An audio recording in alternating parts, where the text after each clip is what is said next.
రైతు సోదరులకి నమస్కారం సార్.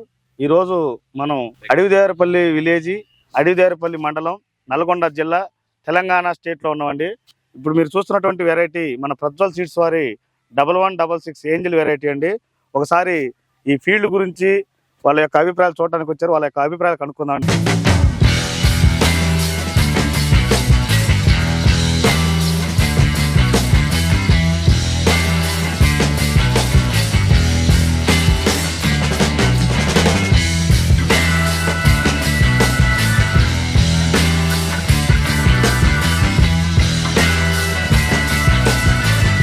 ప్రజ్వల్ సీడ్స్. నమస్తే అండి, మేము దాచేపల్లి భవ్య సీడ్స్ డీలర్స్.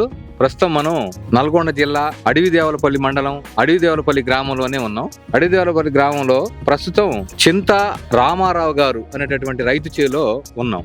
ప్రస్తుతం ఉన్నటువంటి ఈ పంట మిర్చి పంట, దీని పేరు ప్రజ్వల్ సీడ్స్ వారి ఏంజల్. ఇక్కడికి ఇచ్చేసినటువంటి రైతులందరూ కూడా ఈ పంటను బాగా గమనించి ఎటువంటి ఇబ్బంది లేనటువంటి ఈ పంటను వేసుకొని భవిష్యత్తులో మంచి దిగుబడి పొంది వాళ్ళ భవిష్యత్తు బాగుండాలని చెప్పేసి కోరుకుంటున్నాం.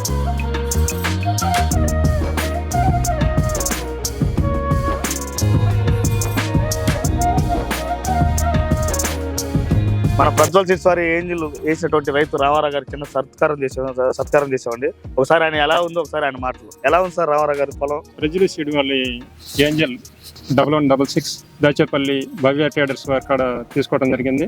బాగా చిక్కదనంగా ఉంది, కాయ సైజు ఉంది, తాలుగాయ కాదండి. నమ్మకంగా 100-110 రోజుల్లోనే 30 క్వింటాలు కాసేంత సామర్థ్యం ఈ విత్తనంలో ఉంది. ఈ నేల తీరు స్వభావం బట్టి ఈ నేల ఎలా ఉంది? నేల ఇది రేగడి నేల కాదండి, మరస నేల సంబంధం. కొంచెం చెక్క కొద్దిగా అయినా సరే పంట బాగా వచ్చింది సార్, ఇబ్బంది లేదు. తెగుళ్ళు తక్కువ, కాయ మచ్చ రాదు, ఉన్నకాయ మొత్తం కూడా ఎరుపే ఉంటుంది. కానీ ఆగస్టు నెల దాటించి సెప్టెంబర్ మాసంలో వేసుకోవడం మంచిది. కాసిన కాయ పండిన కాయ మొత్తం కలిపి ఒక 30 గంటలు అయితేనే అవకాశం ఉంది సార్. నమ్మకంగా వేసుకోవచ్చు.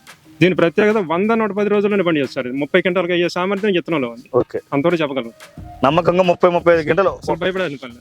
100 రోజుల్లోనే 30 గంటలు పండించే సామర్థ్యం దీంట్లో ఉంది. మన రైతు కనుక కరెక్ట్ మెయింటైన్ చేసుకుంటే 120 రోజుల్లో పండాల్సిన పంట మనం 100 రోజుల్లో పండుద్ది. 4 నెలల్లో పెట్టాలని పెట్టుబడి 3 నెలల్లో పెట్టాలి, 100 రోజుల్లో పెట్టాలి. మనం పెడితే డౌట్ పడడానికి పని లేదండి, నమ్మకంగా పండు. ఒక్క వెరైటీ వేసారా, ఇంకా రిమైనింగ్ ఏమైనా వేసారా? ఇప్పుడు వాటితో పోల్చుకుంటే మీకు ఇది ఎలా అనిపించింది మామూలుగా? అంటే నేను కాపు కానీ ఇప్పుడు నల్లి బాగా ఎక్కడ పెట్టినా తామర పురుగు వచ్చినది అంటున్నారు కదా. ఇప్పుడు అవి చూసి ఇవి చూసిన తర్వాత మీకు ఏమనిపిస్తుంది? నల్లి కూడా తట్టుకుంది సార్, నల్లి తామర పురుగు తట్టుకుంది. అది వర్షాకాలం క్లైమాక్స్ తేడా ఉన్నప్పుడు కూడా పొద డ్రాప్ అయినా కూడా ఇది చాలా వరకు తట్టుకొని మంచిగా కాసింది సార్. అది కాపు చిక్కదనం నిలబడదు అనమాట. అవి కొంచెం పలసన అయిపోయి ఇది మాత్రం ఆ వాతావరణ పరిస్థితి, ప్రతికూలమైన వాతావరణ పరిస్థితిని కూడా తట్టుకొని కూడా నిలబడి చిక్కగా కాపు కావడానికి అవకాశం ఉంది. ఓకే సార్, ధన్యవాదాలు.